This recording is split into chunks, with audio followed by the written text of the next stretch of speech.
Assalamualaikum warahmatullahi wabarakatuh dan selamat sejahtera kepada semua pelajar.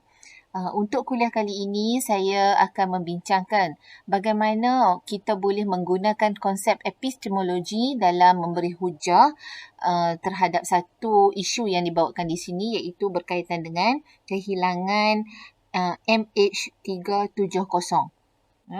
Okey, seperti yang sebelum ini kita ketahui bahawa terdapat pelbagai pandangan yang dikemukakan untuk menjelaskan fenomena kehilangan MH370 tersebut.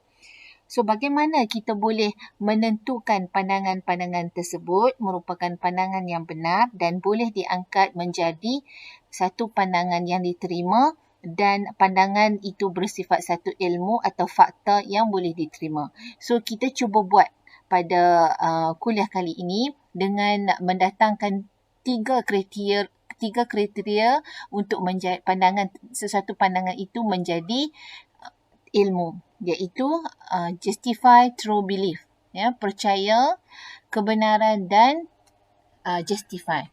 Okey, saya datangkan di sini contoh tiga pandangan yang menyatakan berkaitan dengan kehilangan MH370. Pandangan yang pertama, dapat pandangan yang menyatakan bahawa kehilangan MH370 itu adalah disebabkan konspirasi, iaitu kapal terbang tersebut dirampas atau di-hijack oleh satu kumpulan yang tidak dikenali. So, itu satu pandangan, teori konspirasi. So, sebelum ia dapat dipercayai, pandangan tersebut perlulah melalui beberapa peringkat untuk menentukan bahawa pandangan ini kita boleh terima sebagai pandangan yang benar dan diangkat menjadi fakta ilmu. Okey, apabila kita tengok kategori yang pertama, kepercayaan. Sebelum ia dapat dipercayai, kita pergi kepada bagaimana pandangan ini dapat ditentukan sebagai benar. Adakah pandangan tersebut memiliki elemen coherence dan correspondent?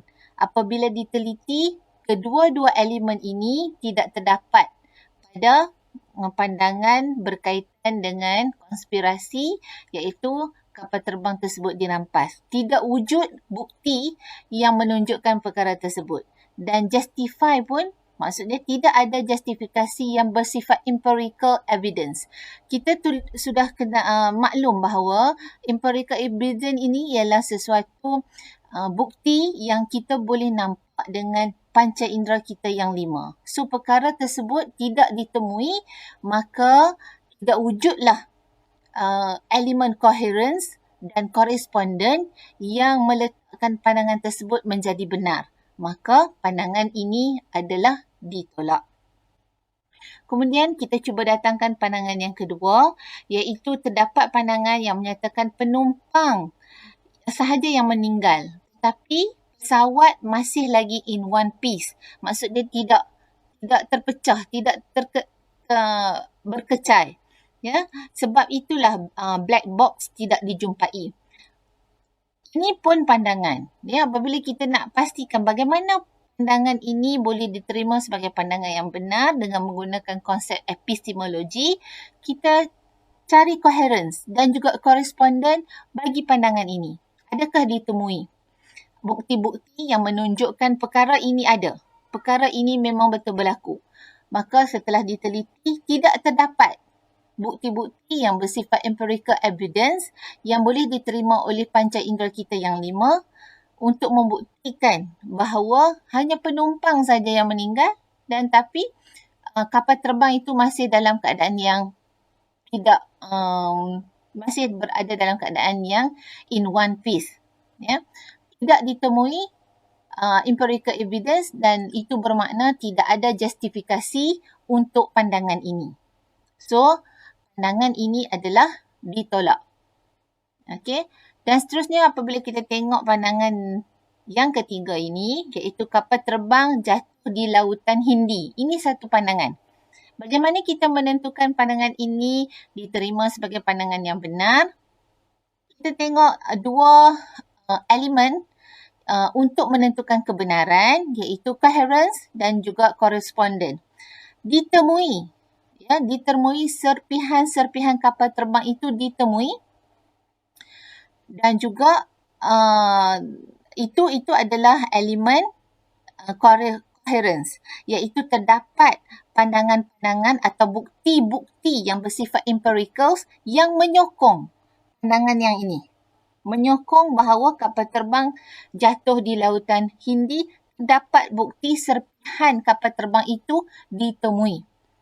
Coherence ini wujud. Ada justifikasi pada coherence. Walaupun begitu, adakah betul dengan jumpanya serpihan itu, memang adakah kapal terbang itu memang jatuh di Lautan Hindi? Okey, koresponden masih lagi tidak dapat ditentukan kerana justifikasi untuk pandangan ini hanya memenuhi kriteria coherence, iaitu serpihan saja ditemui, tidak memberi maksud bahawa kapal terbang itu jatuh di situ. Jadi, pandangan kapal terbang jatuh di Lautan Hindi masih lagi tidak dapat diterima untuk ketika ini.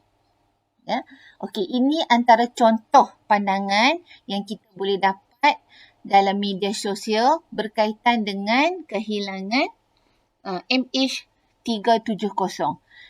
Okey, ini adalah step-step yang perlu kita gunakan apabila kita meneliti sesuatu pandangan sehingga pandangan tersebut boleh diangkat sebagai satu fakta yang benar dan akhirnya memberi satu ilmu yang benar kepada kita.